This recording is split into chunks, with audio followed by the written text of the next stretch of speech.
भाजपा सरकार होश में आओ, होश में आओ, होश में आओ।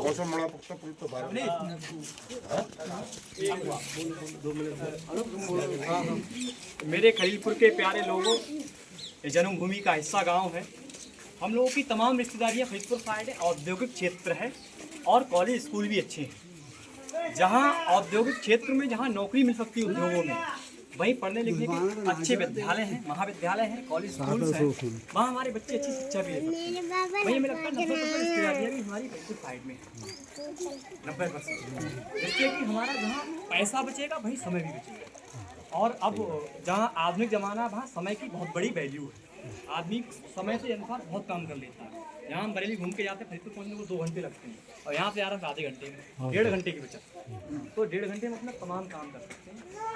और यहाँ सब पुल बनाने की राजनीति आ रही है, चीनी मिल भी स्थापित करने की मांग है हमने वाले बनने।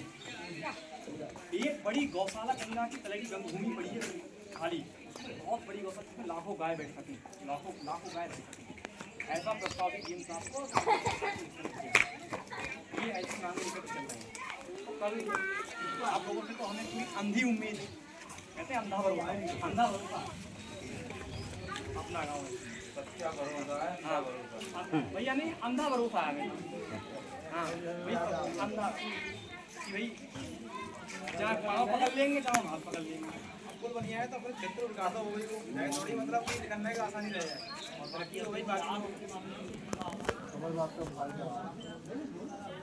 यही विकास की बात है। इसमें एक तो ज़्यादा काफ़ी अब तो फायदा है, सर्विस नहीं पड़ी है, भूमि उपरी है, अब समझे मार्केट बना लो, बच्ची बना लो, बैठ बढ़िया अपने लोगों ने।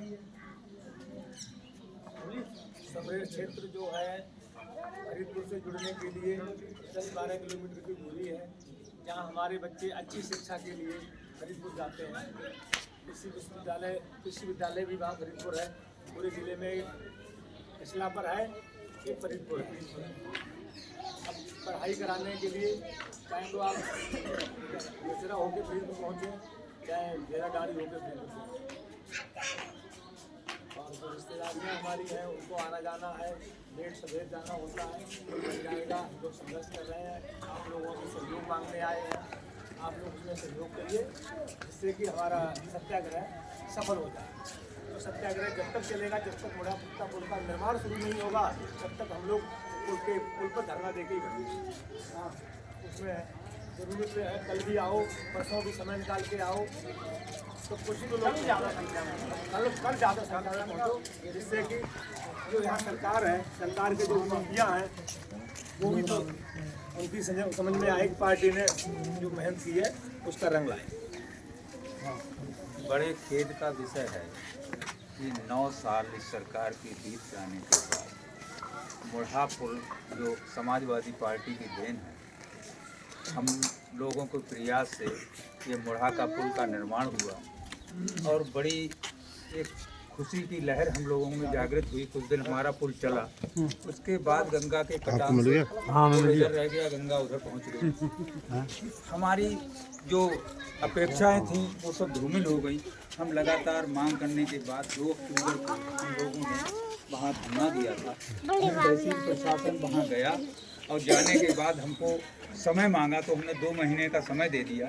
उसके बावजूद 4 महीने बीत जाने के बाद ज्यों के त्यों अभी कोई कार्य शुरू नहीं। अखबारबाजी होती रही। हमको इस पीड़ा का एहसास तब हुआ कि वो कार गिर गई थी पुल के किनारे। सब लोग देखने गए, मैं भी देखने गया। मैंने कहा बड़ा इस क्षेत्र का दुर्भाग्य है कि कोई आदमी इस क्षेत्र की अच्छे खासे पुल की आवाज़ नहीं उठा रहा। हमने तमाम लोगों से चर्चा की, समाजवादी लोगों के पास गए, बसपा के लोगों के पास गए, प्रशासन से मिले, लेकिन किसी ने नहीं सुनी। अचानक की बात, अजीत यादव जी के पिताजी का स्वर्गवास हो गया। वो मेरे सीनियर अधिवक्ता थे, तो मैं इस नाते मेरा इनसे कोई परिचय नहीं था। उनकी सहानुभूति में मैं गया इनके पास, तो वार्ता हुई। वार्ता होने के बाद इन्होंने कहा कि अंकल जी मेरा सहयोग करिए, मैं कांग्रेस पार्टी का जिलाध्यक्ष हूँ। तो हमने कहा सहयोग करने की कोई बात नहीं, एक हमारे यहाँ एक बहुत बड़ी पीड़ा है और एक बहुत बड़ा मुद्दा है, अगर उसको हम लोग उठाएंगे तो हमारे लिए मजबूती मिलेगी, आपका कद बढ़ेगा, पार्टी का भी कद बढ़ेगा, हमारे लोगों का भी कद बढ़ेगा। तो हमने 2 अक्टूबर को ये प्रिपेयर हुए, तैयार हुए, हम लोगों ने धरना प्रदर्शन किया, प्रशासन झुका, लेकिन झुकने के बावजूद भी अभी पूर्णतया नहीं झुक पाया। तो हमारा आप सबसे आग्रह ये है, और आग्रह के साथ साथ हमारी इज्जत का भी सवाल है कि आप लोग जब वहाँ ज़्यादा संख्या पर पहुँच जाओगे तो शासन प्रशासन झुक के रहेगा, ये मेरी बात आप सुन लीजिए। तो हमारी इज्जत की बात है, बुजुर्गों की इज्जत की बात है कि आप ज़्यादा से ज़्यादा संख्या में वहाँ पहुँचकर हमारा 1 घंटे का समय देकर हमारा बरोबर बढ़ा दिए। बाकी तो हम सब वहाँ टाट पट्टी लेके पड़े ही रहेंगे जब तक पुल का निर्माण कार्य नहीं। ठीक है, इसी के साथ सभी को धन्यवाद, आभार। ले लिया। कुछ बोलो, आप भी बोलो।